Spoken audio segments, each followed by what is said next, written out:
मृदुल जी कानपुर से। राधे राधे। राधे राधे महाराज जी। महाराज जी, मेरा प्रश्न यह है कि यदि कोई व्यक्ति किसी काम की पूर्ति के लिए मेहनत और नाम जप दोनों कर रहा है, परंतु फिर भी उसका काम बनते तो बनते पूर्व रुक का जाए। उसका पाप जो है उसको असफल करता है, क्योंकि पूर्व का पाप भोगने के लिए दुख चाहिए ना। तो हम बहुत पढ़ाई लिखाई की, हमारे पास डिग्रियां हैं, प्रयास करता हूं, सफल होते होते असफल हो जाता हूं, ये पूर्व का पाप है। इसके लिए भजन और बढ़ाओ। कई बार हमने कहा जैसे हमारा पूर्व का पाप 500 ग्राम है, हमारा भजन 50 ग्राम है, तो 450 ग्राम अभी पाप ऊपर लदा है। जब हम इतना भजन करें कि 500 क्रॉस कर जाए, तब हमारा चमत्कार दिखाई देगा, तब जो सोचोगे वो होने लगेगा। तो हमें डट के भजन करना चाहिए, असफलता में निराश नहीं होना चाहिए।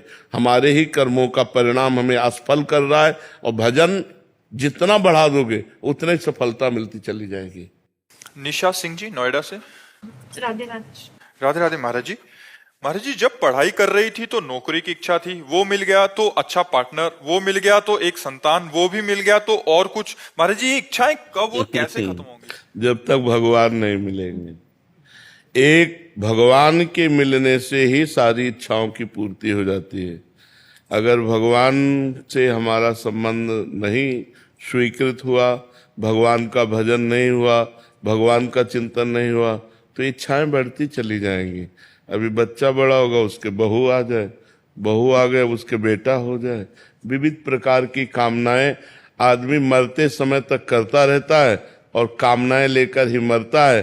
फिर नया जन्म होता है। पुनरपि जननम पुनरपि मरणम पुनरपि जननी जठरे शयनम। बार बार जन्म, बार बार मरण, बार बार एक कामनाएं आज से नहीं, अनादिकाल से चली आ रही। अगर शांति चाहते हो, जन्म मरण से मुक्ति चाहते हो, कामनाओं का नाश चाहते हो, या पूर्ण, तो भगवान का भजन करो। बिना भगवान के भजन के शांति नहीं। खूब नाम जप करो, उसी में शांत, हृदय एकदम गदगद हो जाएगा, शांत हो जाएगा। कोई इच्छा, सकल कामना हीन जे राम चरण रति ले।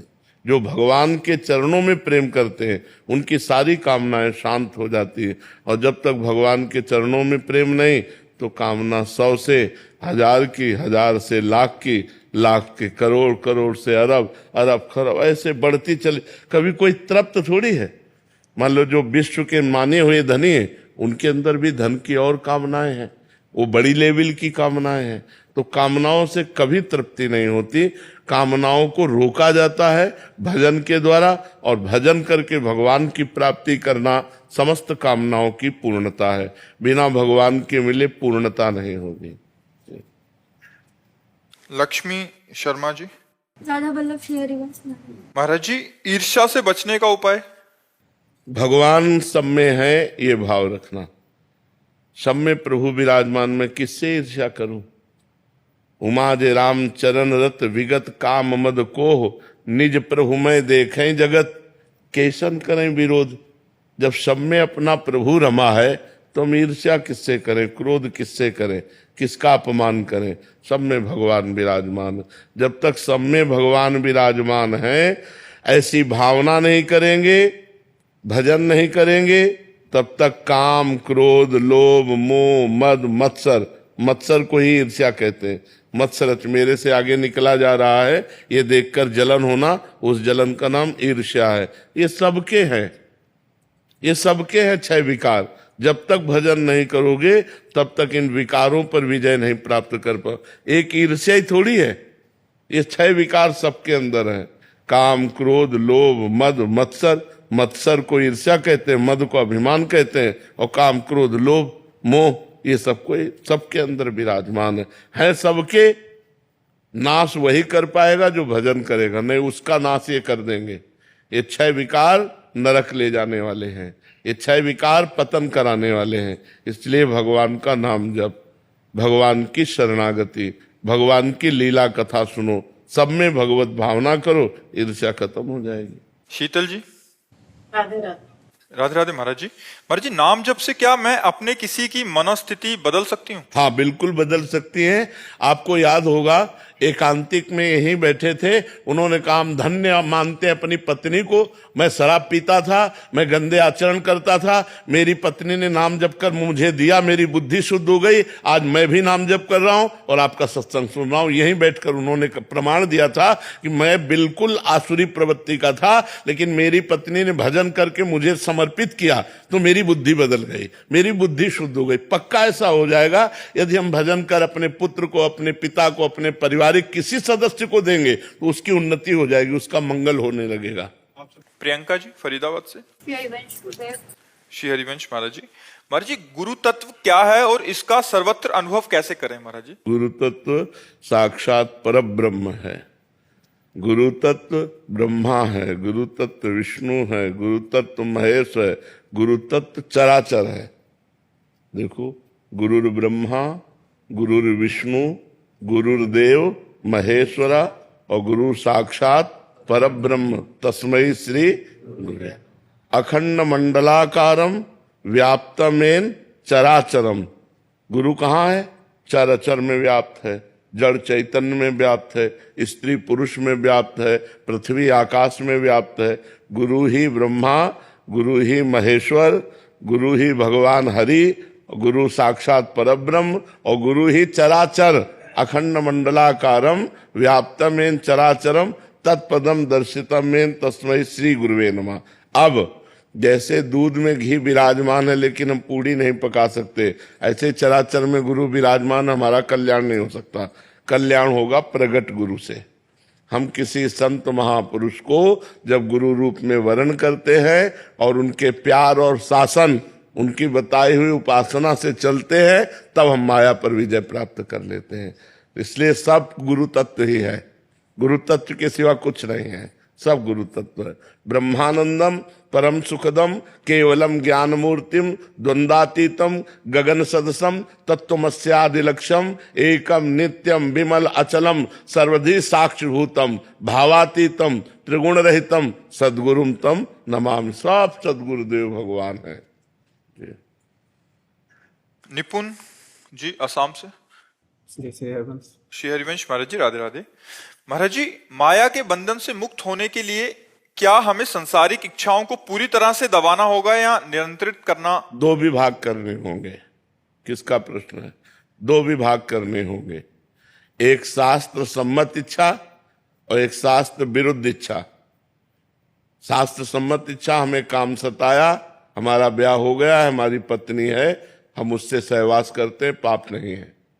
हमें काम सताया, हम पराई स्त्री से सहवास करते, घोर नरक मिलेगा। हमें अपनी उन इच्छाओं को दबाना है जो धर्म के विरुद्ध है, हमें उन इच्छाओं को दबाना है जो शास्त्र आज्ञा के विरुद्ध है, और जो शास्त्र सम्मत है उन इच्छाओं का पोषण करना है। गृहस्थ में हो, उन इच्छाओं का पोषण करो जो शास्त्र सम्मत है, जो शास्त्र विरुद्ध है उन इच्छाओं का त्याग करो। समझ पा रहे हो? जयेंद्र शर्मा जी। महाराज जी, क्या नाम जप करते हुए धन और मोक्ष दोनों की इच्छा रखना उचित है? अगर जरूरत धन की है तो इच्छा तो बनी ही रहेगी, और धन की इच्छा रखकर भक्ति करना भी भगवान की भक्ति है, क्योंकि भगवान ने 4 प्रकार के भक्त बताए हैं, आर्त, अर्थार्थी, जिज्ञासु और ज्ञानी।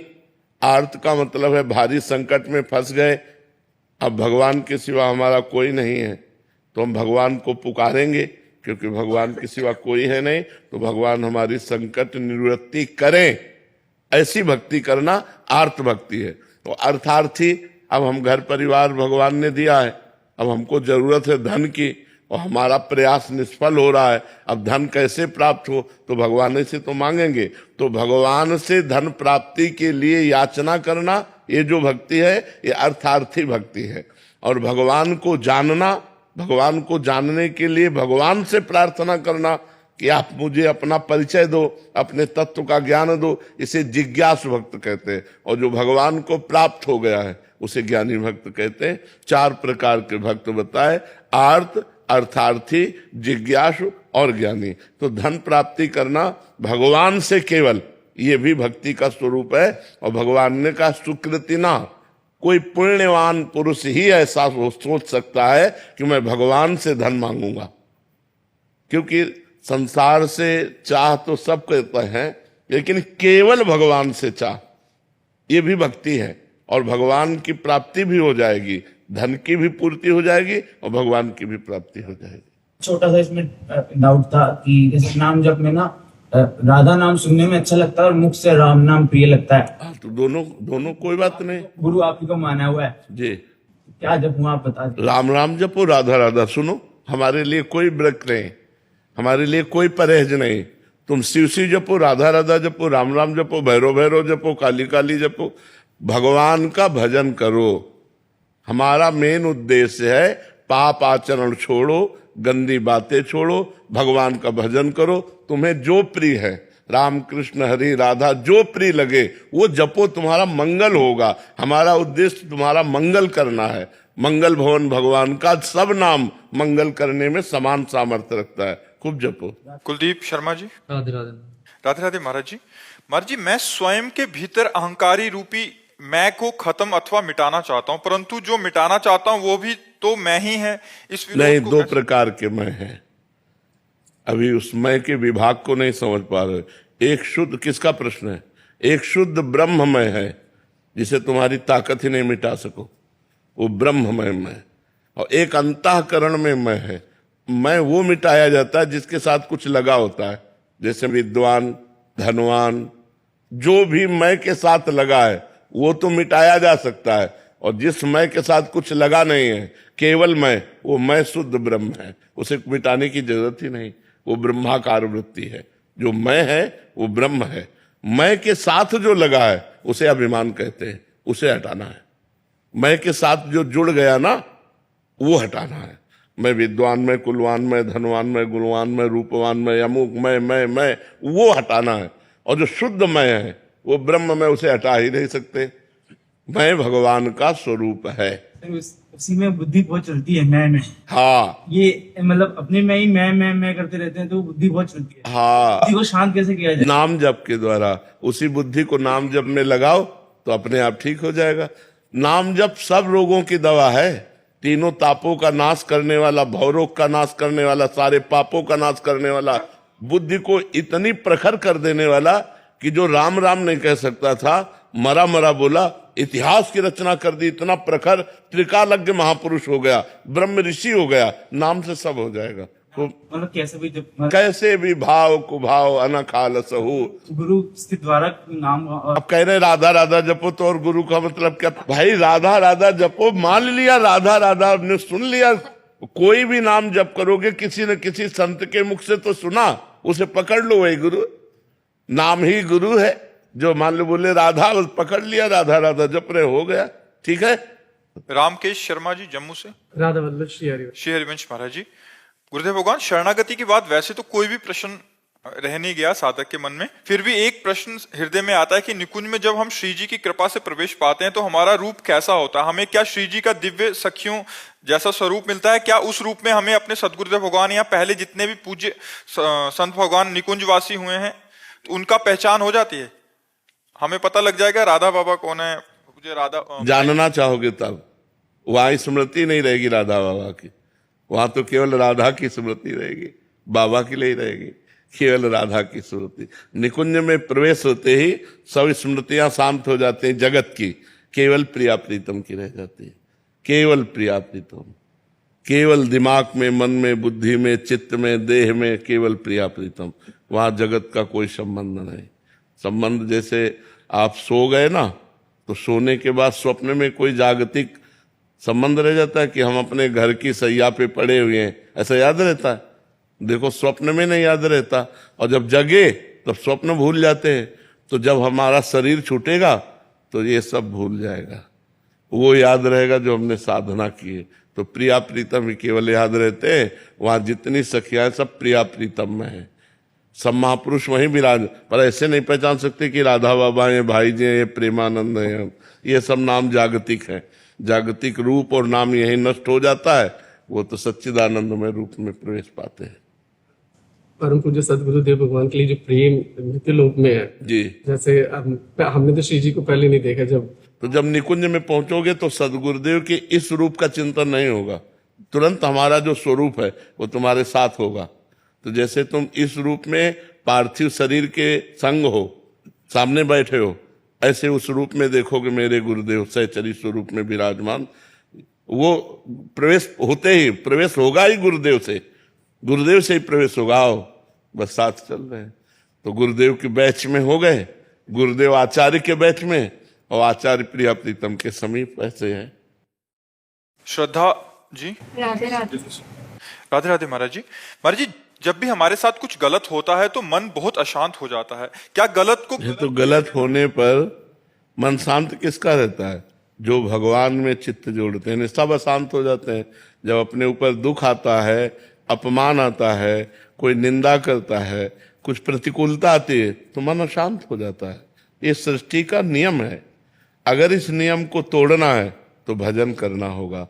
देखो, भक्तों के चरित्र पढ़कर बड़ी बड़ी विपत्तियां, बड़े बड़े दुख में भी करताल लेकर नाच रहे हैं, शांत हैं, आनंदित हैं। मीरा जी को जहर का प्याला पिलाया गया, वो आनंदित हैं। भगवान के चिंतन में ऐसी सामर्थ्य है कि जहर भी अमृत हो गया, कुछ प्रभाव नहीं डाल पाया। तो हमें जो जहरीली बातें कोई कहे, या प्रतिकूलता या अपमान या विपत्ति, इसमें मन अशांत हो ही जाएगा। अगर मन को शांत करना है तो भगवान से जुड़ना होगा, भगवान का नाम जप करना होगा, भगवान के नाम कीर्तन करना होगा, भगवान की सेवा करनी होगी, क्योंकि शांति भगवान से मिलती। भगवान का स्वरूप क्या है? शांताकारं भुजग शयनम पद्मनाभम सुरेशम विश्वाधारम गगन सदृशम मेघवर्णम शुभांगम लक्ष्मीकांतम कमलनयनम योगभिर्ध्यानगम्यम वंदे विष्णुम भवभयहरम सर्वलोकैकनाथम। सर्वलोकैकनाथम भगवान कैसे? शांताकारम। लेकिन सांप पे सोए हुए और शांत है। फूलों की सैया हो और शांत हो तो बढ़िया है, लेकिन भुजग शयनम, सांप पे शयन के, शेष भगवान की सैया पर शयन किए, लेकिन शांत है। अगर हमको शांति चाहिए तो भगवान का भजन करना पड़ेगा। भगवान के भजन के बिना कहीं शांति नहीं है। मन कहता पढ़ लिख कर नौकरी मिल जाए तो शांत हो जाएंगे, नौकरी मिल गई तो लगता है पत्नी मिल जाए या पति मिल जाए तो बढ़िया मनोनुकूल, तो शांत हो जाएंगे। पति पत्नी मिल गए तो बोले एक लाला हो जाए तो शांत हो जाएंगे, लाला हो गया तो बोले मकान बढ़िया बन जाए तो मतलब शांति ढूंढते ढूंढते मर जाता है और शांति नहीं मिलती। बताओ, शांति मिलती कहीं? वो एक न एक कामना, एक न एक चाह, एक न एक कमी बनी ही रहती है, अभाव बना ही रहता है। और उस अभाव की पूर्णता सिर्फ भगवान के भाव से होगी। अगर भगवान से चित्त जुड़ गया तो हम जिस परिस्थिति में, उसी में हमें शांति प्राप्त होगी। अश्विन जी दिल्ली से। जय श्री राम। श्री राधे महाराज जी। महाराज जी, श्री जी आपको जैसा दुलार करती हैं, क्या वैसा दुलार हमें भी करेंगी कभी? हमें लगता है श्री जी सबको दुलार करती, सब पर मोरी बराबर दाया। हम श्री जी का चिंतन नहीं करते, बस ये हमारी कमी, हमारी तरफ से कमी है। भगवान तो कह रहे हैं सब मम प्रिय, सब मम उपजाए, सब मेरे प्यारे हो, मैंने सबको प्रकट किया है। बस कमी ये है कि हम भगवान का चिंतन न करके संसार का चिंतन करते हैं, इसलिए हमें अनुभव में नहीं आ रहा कि भगवान हमें कितना प्यार कर रहे हैं। देखो, हमें भगवान ने मानव देह दिया, भगवान वायु दे रहे हैं, भगवान सूर्य, भगवान जल, भगवान पृथ्वी, सब हमको दे रहे हैं ना। और हम भगवान का क्या भजन कर रहे हैं, भगवान का क्या चिंतन कर रहे हैं? तो भगवान तो हमें दुलार कर ही रहे हैं ना। हम भगवान का चिंतन नहीं करते, इसलिए हमें अनुभव में नहीं आता कि भगवान हमें दुलार कर रहे हैं। यदि हम भगवान का चिंतन करें तो अभी रोना आने लगेगा कि भगवान हमें कितना प्यार करते हैं। ये अनुभव में आने लगेगा कि भगवान हमें कितना प्यार करते हैं। इसलिए नाम जप करो, भगवान की लीला कथा सुनो, भगवान के भक्तों का संग करो, तो भगवान की कृपा से अनुभव में आने लगेगा कि भगवान हमें बहुत प्यार करते हैं, श्री जी हमें बहुत दुलार करते हैं। अजय प्रजापति जी। राधे राधे महाराज जी। महाराज जी, मैं पेशे से एक पशु चिकित्सक हूँ। महाराज जी, कई बार जब हम पशुओं का उपचार करते हैं तो पशु को कंट्रोल करने के लिए हमें कई बार बहुत क्रूरता, निर्दयता के साथ काम करना पड़ता है। तो महाराज जी, इसका क्या परिणाम? नहीं, उसमें जैसे माँ है अपने बच्चे से बहुत प्यार करती, लेकिन जहरीला फोड़ा है तो क्रूर बन जाती है। हाथ कस के पकड़ती हो, डॉक्टर को पैसा देती हो, कहती तुम चीरा लगाओ, क्योंकि अगर ये फोड़ा बना रहा तो हमारे बच्चे की जीवन हानि हो जाएगी फोड़े को। तो उस समय बालक सोच सकता है कि माँ बड़ी निर्दयी है, लेकिन वास्तविक माँ उसी दया से प्रेरित है, जैसे वो दूध पिलाती है उससे कई गुना दया में भरकर वो अपने बच्चे के साथ कठोरता को व्यवहार करती है कि चीरा लगा दो, ये फोड़ा विषैला है, निकल जाए, नहीं तो मेरे बालक की जिंदगी पर आ जाएगा। ऐसे पशु हैं, उनको ज्ञान नहीं कि आप डॉक्टरी करना चाहते हो। आप अगर उनको कंट्रोल करेंगे, हाथ पैर बांधना चाहें, तो उनको लगेगा हमारे साथ अहित कर रहा है, तो आपको कठोर व्यवहार करना पड़ेगा उसकी रोग निवृत्ति के लिए। तो उसमें कोई बात नहीं, हम उसका अहित नहीं करना चाहते, हम उसका हित करना चाहते हैं। अब हाथ पैर बांध के गिरा के 4 लोग चढ़ के बैठे हुए, फिर हम ऑपरेशन कर रहे हैं या इंजेक्शन लगा रहे हैं या दवा दे रहे हैं, ये सब करना होता है, तो उसमें कोई अमंगल बात नहीं है। कई बार हम पशु को ठीक करने के लिए काफी औषधियां देते हैं, फिर भी वो ठीक नहीं होता, तो महाराज जी इसमें हाँ, उसमें पशु का प्रारब्ध है। अब वो मान लो दुख भोग रहा है तो उसका प्रारब्ध है। हम उचित औषधियां, जितना हमें विज्ञान के द्वारा पता चला है, हम उचित औषधियों का उनको लाभ दें। अब उसके बाद लाभ नहीं हो रहा तो उसका भोग है। वो चाहे मनुष्य में भी हो, डॉक्टर बड़ा उपाय करता है, लेकिन जिसका प्रारब्ध गिरा हुआ होता है वो सफल नहीं होता, और जिसका प्रारब्ध पूर्ण हो चुका होता है, जाते ही डॉक्टर के संयोग से वो ठीक हो जाता है। तो उसमें औषधि और डॉक्टर की बात नहीं होती, अपना भी पाप कर्म होता है। अगर हमें पाप कर्म भोगना है तो डॉक्टर चाहे जितना अच्छा हो, औषधि चाहे जितनी अच्छी हो, लंबा जाएगा, वो प्रारब्ध भोग मिटेगा तभी हम ठीक होंगे। और जब प्रारब्ध भोग मिट जाएगा तो साधारण औषधि से ठीक हो जाएंगे। और प्रारब्ध भोग है तो बड़े से बड़ा सर्जन उसको नहीं दूर कर सकता, वो लंबा खिंचा चला जाएगा, आपको दुख भोगना पड़ेगा। तो उसमें आपका कोई दोष नहीं, आप जितना ज्ञान है उसके हित के लिए कर रहे हैं, इसलिए उसमें कोई दोष नहीं। प्रज्ञा गुप्ता जी। जी महाराज। श्री हरिवंश महाराज जी, मैं हर 3 दिन में 1 लाख नाम जप करने का प्रयास कर रही हूँ तथा ग्रस्त कार्यों को करते हुए नाम या कोई पद चलाने का भी प्रयास करती हूँ। महाराज जी मुझे बताएं कि मैं और किस तरह नाम जप को बस ऐसे ही चलते रहो, अपने आप जब मन में बस जाएगा तो 3 लाख की संख्या की बात 1 दिन में पूरी होने लगेगी और जीवन धन्य हो जाएगा। बस ऐसे चलते रहो, ऐसे लंबे समय सातु दीर्घ काल निरंतर सत्कार सेवितो दृढ़ भूमि, लंबे समय तक दीर्घ काल तक यही अभ्यास बना लो तो वही मन पकड़ लेगा, और मन पकड़ लिया तो निहाल हो जाओगी। मन पकड़ लेता है, रात में भी तो मैं सो नहीं पाती हूँ, कभी कोई पद चलने लगता है। हाँ, बहुत सुंदर। और उसमें हानि नहीं होगी, जैसे हम भजन करते हुए जग रहे ना, तो जगने की कोई हानि नहीं होगी उसमें, क्योंकि जो हम संसार का चिंतन छोड़कर गाढ़ नींद में आनंद लेते हैं, वही हम भगवान का चिंतन करते हुए हमारी इंद्रियां पावरफुल हो जाती हैं। दिन भर हम एक्टिव बहुत रहते हैं, कभी ऐसा नहीं रहता। खूब खूब नाम जप करो, ज्यादातर गुप्त रखो, अपनी साधना प्रकाशित ना करे। कोमल जी भिवानी से। राधे राधे महाराज। राधे राधे महाराज जी। महाराज जी, क्या आज के समय में संसारिक और ग्रस्त जीवन में रहकर भगवान की प्राप्ति की जा सकती है? महाराज जी, इनका प्रश्न है कि भगवान की प्राप्ति के लिए जो सबसे ज्यादा जरूरी है वो एकांत और शांत माहौल में रहकर। नहीं, ऐसा नहीं। भगवान की प्राप्ति के लिए एकांत जरूरी नहीं। भगवान की प्राप्ति के लिए काम छोड़कर बैठना, कायर होना जरूरी नहीं है। भगवान की प्राप्ति के लिए मामुनिस्मर युद्ध च, अर्जुन जी को आदेश कर रहे हैं, तस्मात् सर्वदा सर्वकालेषु मामुनिस्मर, हर परिस्थिति में मेरा स्मरण करो और युद्ध च, अपने कर्तव्य का पालन करो। एकांत किसे कहते हैं? हृदय में जो भगवान का सुमिरन होता है, उससे बढ़कर एकांत नहीं। कहाँ जाओगे एकांत? अब बोलो हमें, तुम कहाँ जाओगे एकांत? जितनी भीड़ तुम्हारे गांव में नहीं होगी, उससे ज्यादा हरिद्वार में है, वृंदावन में है, अयोध्या में, जो तीर्थ स्थल है, जो बड़े बड़े भगवान के पवित्र स्थान है, वहां भीड़ ही भीड़ देख लो। तो एकांत कहाँ जाओगे? कहाँ बैठोगे एकांत? महाराज जी, गृहस्थ जीवन में रह के तो क्यों? गृहस्थ जीवन में क्या परेशानी? सुबह से उठ के राम राम राधे राधे रट रहे, अपना काम कर रहे हैं, इसी से भगवत प्राप्ति हो जाती है। बच्चे आ गए, बीवी आ गई, कोई परेशानी नहीं। बच्चे में भगवान है, बीबी में भगवान है।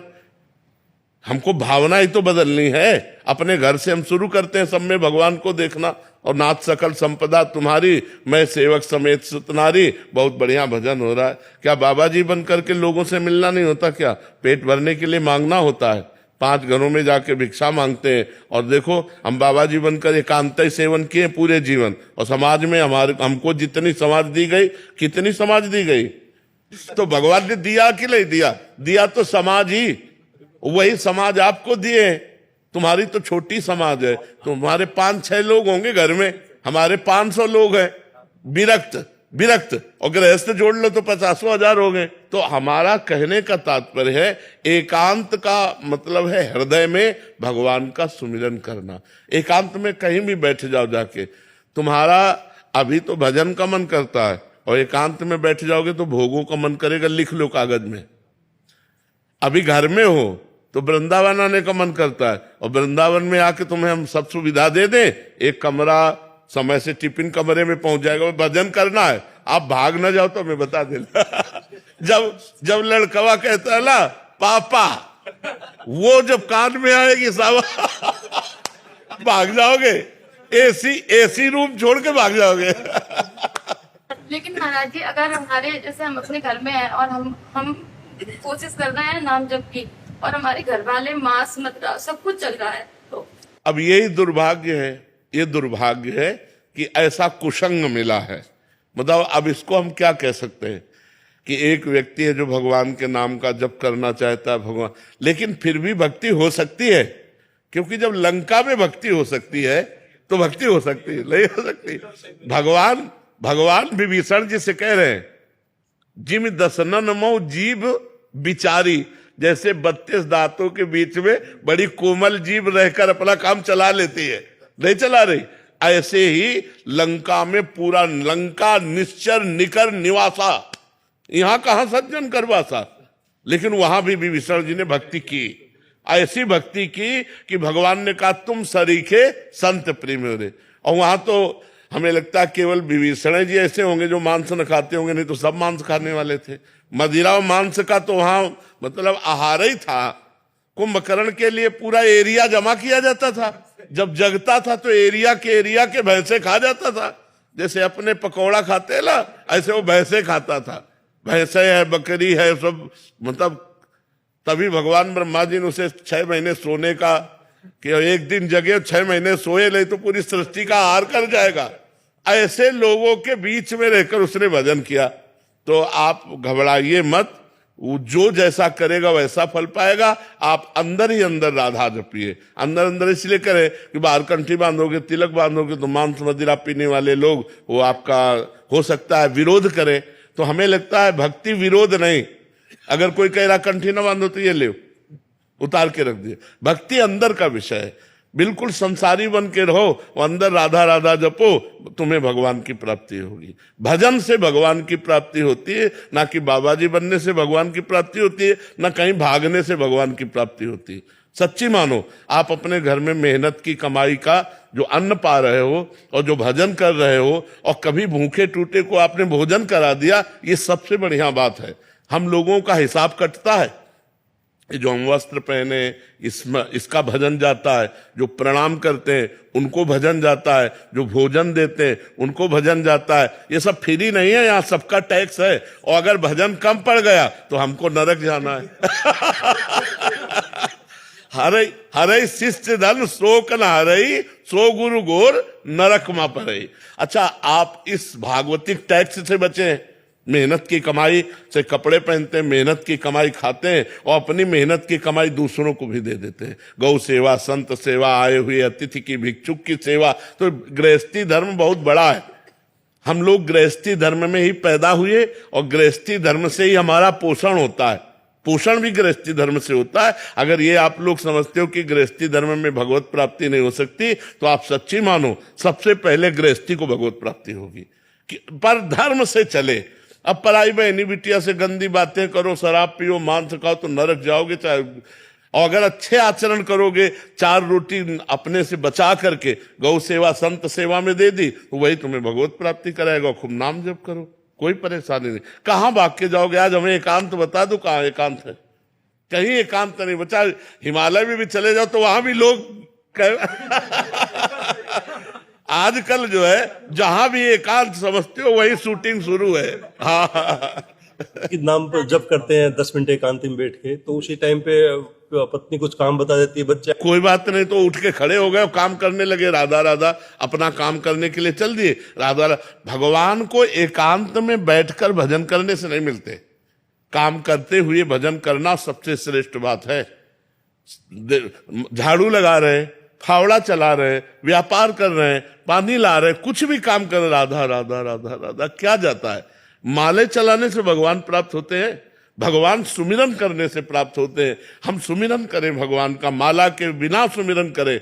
गिन लो भगवान, तुम गिन लो, वो तो सब जान ही रहे हैं। तो खूब भजन करो और गृहस्थी में रहो, और ये जरूर करो कि अपनी कमाई का 4 रोटी का हिस्सा कभी किसी भूखे को खवा दो, कभी किसी गाय को दे दो, कभी किसी बीमार को 10 रुपया तुम्हारे लग जाए। ये बढ़िया परोपकार, परोपकार ये गृहस्थी में जरूर करना चाहिए, और नाम जप करना चाहिए, और भगवान के आश्रित रहना चाहिए। आश्रित का मतलब नाथ सकल संपदा तुम्हारी, मैं सेवक समेत सुतनारी। बढ़िया भजन है, कोई परेशानी नहीं, कहीं भागने की जरूरत नहीं, ये सोचने की जरूरत नहीं कि बाबा जी ज्यादा भजन कर लेते हैं। ऐसे किया ना आपने, ऐसे इसका भी टैक्स है, हमारा भजन जाएगा आपके पास। आप साष्टांग लौट गए ना, ये खुशी की बात नहीं है। तुम्हारे पुण्य जा रहे हैं। अगर भजन नहीं करोगे तो वो साष्टांग वाला पुण्य ले गया और तुम नरक जाओगे। बहुत होश की बात है, ये कोई खिलवाड़ नहीं। ये जो सिद्ध पुरुष भजन में निरंतर लगे, उन्हीं से जगत का कल्याण होता है, वही मंगल होता है। नहीं तो एक एक का टैक्स है। जैसे भारत सरकार का हर वस्तु में टैक्स है ना, ऐसे भगवान का टैक्स है, हर एक चीज में टैक्स है। कोई तुम्हारे पैर छू रहा, कोई तुम्हारी बड़ाई कर रहा, कोई तुम्हें प्रणाम कर रहा, कोई वस्त्र दे रहा, कोई भोजन दे रहा, कोई धन दे रहा, वो सब भजन ले रहे हैं। वो हमारा सब भजन ले रहे हैं, कोई खिलवाड़ नहीं है। राधे राधे महाराज जी। महाराज जी, मैंने अपने आप को कभी भी किसी परपुरुष से टच नहीं कराया, और ना ही शादी से पहले ना ही आज। महाराज जी, अपने पति के अलावा धन्यवाद कभी किसी का देते सोचा हैं, भी नहीं। धन्यवाद देते हैं। ऐसी माई बहनें अगर अपने जीवन को पवित्र रखें तो हमारे समाज का बड़ा मंगल हो जाए। ऐसी माताओं बहनों से जो पुत्र होते हैं वो राष्ट्र भक्त और भगवत भक्त होते हैं। जो व्यभिचार प्रवृत्ति से युक्त हैं वो ऐसे संतानों को उत्पन्न नहीं कर सकती, उनमें क्षमता नहीं है। ये जो गर्लफ्रेंड बॉयफ्रेंड चला है, गंदी बातें चली है, ये बहुत खतरनाक है। हम मतलब हमारे हृदय शीतल होता है जब कोई कहता है मैं धर्म से चलता हूं, मैं कभी किसी को इस गंदी बातें नहीं। ये तो एक मतलब आश्चर्य की बात है। नहीं, आज तो बच्चियां एक बॉयफ्रेंड, फिर ब्रेकअप, फिर दूसरा बॉयफ्रेंड, फिर ब्रेकअप, फिर तीसरा बॉयफ्रेंड। ये क्या चल रहा है? ये चल क्या रहा है? गंदी बातें हैं कि नहीं? गंदी बातें, कितनी गंदी बातें। हमारा जो भारत देश है वो धर्मयुक्त है, तो हमारे सनातन धर्म में वो एक बार जिसका स्पर्श हो गया आजीवन उसी के निर्वाह किया जाता था। इसीलिए बड़े बुजुर्ग ब्याह कराते थे। लड़की लड़का परस्पर देखा नहीं, बड़े बुजुर्ग ब्याह करा, पूरे जीवन निर्वाह होता था। और यहाँ प्रेम विवाह होता है, साल भर में तलाक हो जाती है, 6 दिन में तलाक हो जाती है। प्रेम करे तो थोड़ा निर्वाह करना भी सीखे। प्रेम करने वाला सहनशील होता है, अपने प्यारे को सुख पहुंचाता है। आज का समय तो बहुत धन्यवाद है। जैसा आप, क्या प्रश्न है आप? महाराज जी, आप कह रहे हैं कि मतलब अपने पति देव के अलावा मेरा कोई वो नहीं है, बट लेकिन महाराज जी हम दोनों में लड़ाई भी हो जाती है और गुस्से में अपशब्द हो जाते हैं। क्या मैं पतिव्रत स्त्री हूँ? हाँ, पतिव्रता बिल्कुल। हम जैसे हम भगवान के भक्त हैं और हमें कोई परेशानी पड़ी और हम उसको निपटा नहीं पाते तो हम नाराज भी होते हैं भगवान से।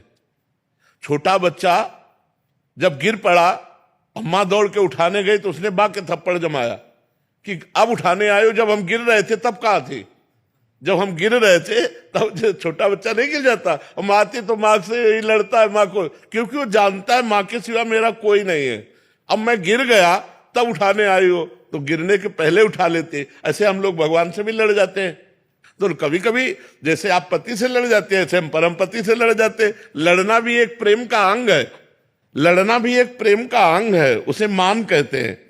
पर वो लड़ना ऐसा ना हो कि मतलब बीभत्स रूप न धारण करे, बीभत्स रूप न धारण करे। प्यार भाव, हम आपको प्रणाम करते हैं और धन्यवाद देते हैं कि ऐसे ही जीवन निर्वाह करना चाहिए। हमारा सनातन धर्म इसी की आज्ञा करता है, पर पुरुष स्पर्श का त्याग करके अपने पति में भगवान की भावना रखना। नहीं महाराज जी, मैं अपने पति से बहुत प्रेम करती हूँ, लेकिन जब उन्हें किसी काम से दूर जाना पड़ता है तो मैं बहुत विचलित होने लगती हूँ, मानसिक बीमार सी बन जाती हूँ। भगवान के पथ पर रहकर इस प्रेम को कैसे संतुलित करूँ? नहीं, ये नहीं हो सकता। ये ऐसा ही है, जब से तुम बिछुरे पे प्यारे कबहु न पायो चैन, दरस बिन दुखन लागे नैन।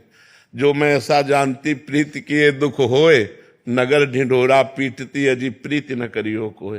प्रेम में अपने प्यारे को सदैव अपने समीप पाना, समीप रखना, यही पसंद है, थोड़ी भी दूरी बर्दाश्त नहीं है। पर जब अपना प्रीतम अपना प्यारा दूर जाता है तो उसी के चिंतन में, उसी के वियोग में समय काटना ये प्रेमियों का स्वभाव है। यही प्रेमियों की महिमा है कि वो अपने प्यारे के सिवा अपने मन को शांत करने के लिए किसी दूसरी वस्तु, व्यक्ति, स्थान का वो संस्पर्श नहीं प्राप्त कर सकते। अपने प्यारे के लिए वो रो रो करके समय व्यतीत करेंगे। पर प्रेम का जो स्वभाव होता है वो यही होता है कि अपने प्यारे को समीपता चाहता है, कि आप हमसे कभी दूर न हो, आप हमारे आंखों के सामने रहें, आप हमारे हृदय से लगे रहें। प्रेम ऐसा चाहता है। पर व्यवहार में जाना पड़ता है तो उस समय वो जो वियोग होता है वो सारे पापों को नष्ट करके भगवत प्राप्ति कराने वाला होता है। इसलिए नाम जपना चाहिए और पति का स्मरण करते हुए उस वियोग दुख को सहना चाहिए। वंदे महापुष्पे चरणारविंदम। महाराज जी भगवान के पावन चरणों को दंडोत। एक जय जय श्री राम। ठीक हो? आज बहुत आनंद महाराज जी। हाँ, चेहरा भी बता रहा है बहुत प्रसन्न। महाराज की आज्ञा से महाराज जी संन्यास में हो गया विधिवत हाँ शिवरात्रि को। हाँ ठीक। और वो स्थान जो आपने कहा उस स्थान में छोड़ दिया मैंने। हाँ ठीक है। वो छोड़ छाड़ के आ गया काशी। हाँ, काशी जैसे परम्परा, जब बाबा जी बने हैं तो आनंद ले धाम में भगवान की काशी नाम बहुत परेशानी हो गई जी। घुटना बहुत पकड़ लिया बहुत। आप शरीर का नाशवान है तो ऐसी गति होगी इसकी तो दुर्गति होनी। इससे ज्यादा प्यार मत करो। खूब विश्वनाथ जी से प्यार करो, नाम जप करो, दौड़ाओ, विश्वनाथ जी के पैदल दर्शन करने जाया करो, गंगा स्नान करो। हाँ, आपने जैसे कहा बस एक बात नहीं हो पा रही, स्थायी रूप में नहीं हो पा रहा काशी अभी। कभी हरिद्वार कहीं और यहाँ कहीं। चलो साधु कोई नहीं, संत सुखी विचरण तो नहीं, पर अधिक समय अगर धामों में, पुरियों में व्यतीत हो तो बहुत अच्छा है। हाँ, क्योंकि जब हम बाबा जी बने तो गांव गली में ज्यादा नहीं। भगवान एक प्रार्थना थी कि शिव लोग का सब मंत्र जाप करते थे पहले, हमारा अष्टाक्षर था और महादेव था, ही सबको भजन करते ही। और महाराज जी ने एक प्रणव हमारा रूप, बस प्रणव में ही रहो, तो उसी में लीन है बस हर समय प्रणव में। जब शौच में हो तो सांब सदाशिव, नहीं तो प्रणव हर समय जपो। जैसे शौचालय में हो ना तो फिर प्रणव ने उच्चारण। हाँ, तो उस समय खाली भी नहीं रहना, सांब सदाशिव, सांब सदाशिव। हाँ, और हर समय प्रणव का चिंतन करो। अब कुछ नहीं, प्रणव ही पूर्ण है, उसी में रहो।